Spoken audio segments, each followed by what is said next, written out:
Good morning, everybody. I thought I'd keep busy today by doing a little Izzy doll tutorial again. This time I'm going to make a little boy. So here's the little girl that I made. Here's a snowman. I have a tutorial on a snowman. It was very, very simple. And the little girl, next time I'm going to have a go at making a skirt. So just find yourself a colour for your shoes. So the little girl's got black, so I'm going to use brown for the shoes. And instead of trying to thread along the bottom afterwards, cut yourself a piece of yarn.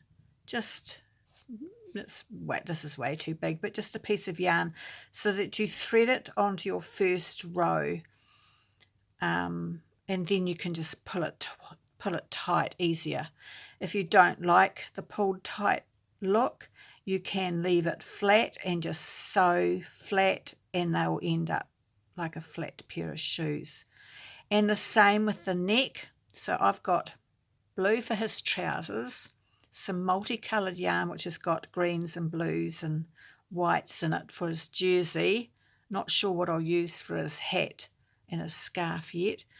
But I've got, instead of white for the face, I've got some beige, and this is a very pinky beige for the neck, for the face. And I've cut a piece of waste yarn as well, which I will put on my needles to pull in the neck. On the tutorial for the snowman, I do show how you just pick up the stitches, not pick up the stitches, but you thread around and you can pull in for the neck to make it really tight.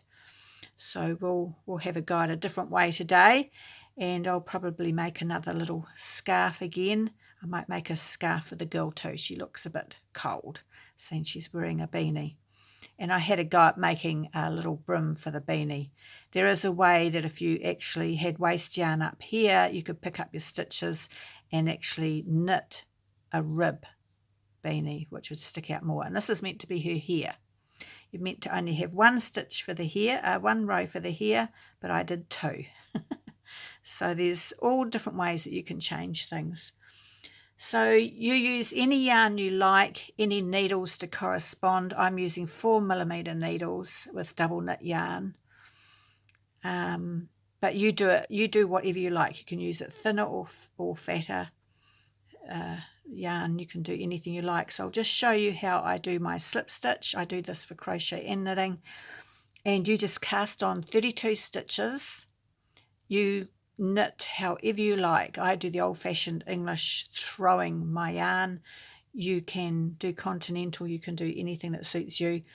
And so do your shoes for about 4 rows with your knit side up facing you to change your colour. So this is how I do my slip stitch.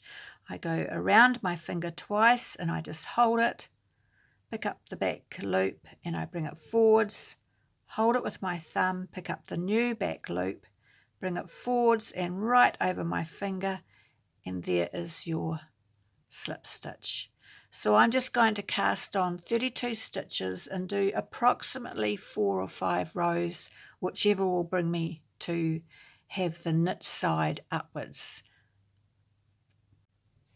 Okay, so I just thought I'd show you, I have used a needle and I have threaded after the cast on row, before I do my first row, I have threaded that waste yarn through. So the theory is that that's the yarn I'll pull the feet closed at the end, and that'll just sit there nicely. So I'll just do my few rows now of stocking stitch. Okay, so I've done about 6 rows of stocking stitch, and I've got the waste yarn in through the very first row that was on the needle, the cast on row. So is that row 7? Not really. I don't know. So I'm finishing on the knit side so I can add my trouser colours, and I'm making it into a pair of gumboots, so they'll come up fairly high. So he's going to be a little farmer, Izzy.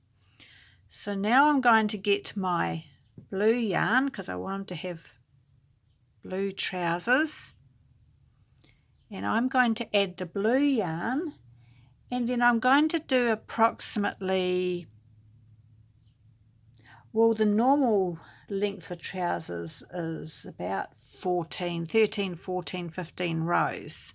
So if you take your 6 rows off that, so it depends whether you're doing boots or shoes. So the shoes would normally be 4 rows and the pants would be 14 rows. So if you're doing gumboots, just minus that from your total for your trousers. So I'll see how many rows I do. I'll just add my blue. So I've done 7 rows for the trousers and 7 counting the cast on for the boots. But it looks like it'll be okay. It'll just end up being a smaller doll. The thing is, the numbers of rows are not exact. You can change them. So there you go, because normally it says, and I think I already said this before, 4 rows for the shoes and 14 rows for the pants. But I'm just going to keep it like this, I think. Short pants. So now I'm going to add on for my jersey. Now I'm going to do a multicolour jersey. So I'm going to add on for the jersey, and that's going to be approximately 12 rows, 10 or 12 rows, and I'll just see, because I meant to be small dolls. So we'll just add that on, and I'll do a few rows of that, and then I'll come back and we'll see how long that is. Okay, so I've done the jersey and I think it looks really neat. It matches up with the blue really nicely. So I ended up with 11 rows because I just always need to finish on the knit side row. And when you hold my previous doll up and you sort of measure, it matches up. So there you go, she's my little measurer. And so when I've been cutting these, I forgot to say, leave yourself a fairly long tail, because you use this colour to sew up the jersey, the matching colours. The blue will sew up the trousers, the brown will sew up the boots or your shoes, and so on for the head and the beanie. So try and make sure you've got the same colour. Bit hard with a variegated yarn because it's ended up being white on both pieces, but it doesn't, I mean, I'm not fussy about what the back of the doll looks like, but if you are giving them away as gifts and things, you might want it to look a bit better, but we'll see what it looks like when I've sewn it up. So this is the tutorial. I'm going to finish this here because this is how you do the body, the clothes, the boots and shoes. Now, people seem to be asking a lot on how you do the head and how you do the decreasing for the beanies. And so I'm going to do that separately in a video, but I'll put it in a playlist. So I'll call this part 1 and I'll call the head and the beanie part 2.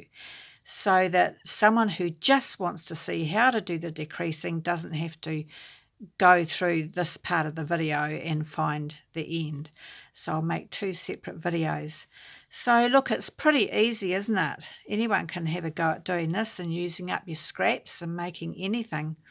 So that's the end of this video, and I'll have a bit of a break and I'll come back and I'll do the other video to do the head and the beanie. Bye.